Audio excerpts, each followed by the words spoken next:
2IC Pallets has the ability to produce pre-printed docket books which we can use in place of the supplier's manual pallet docket books.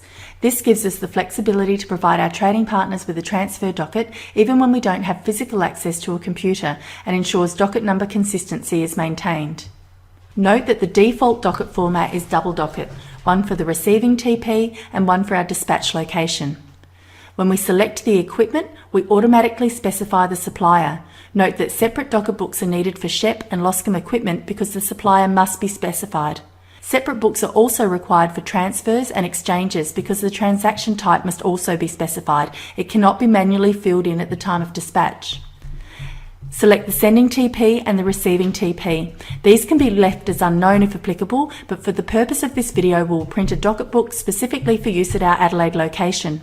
Tick the checkbox next to any of the fields we would like printed on the docket automatically. Keeping the boxes unchecked will simply provide a space for the information to be manually written in at the time of dispatch. Here we have opted to leave all fields blank apart from our location. This gives us the flexibility to use the docket book for transfers to different trading partners. Click the Get Next Docket Number button. The next available docket number is now displayed in the first movement field. Specify the number of dockets and the number of print copies required. Next, click on Create Movements. Movement records are now generated and added to the movements form. These movements have today's date, zero quantity, and are incomplete, so they will not export to the supplier.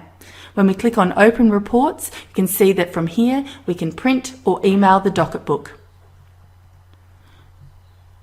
When one of these pre-raised dockets is returned, the corresponding record in the movements form must be found and the date, quantity and receiving trading partner updated. When this is done, the movement can be made complete and it is ready to export to the supplier.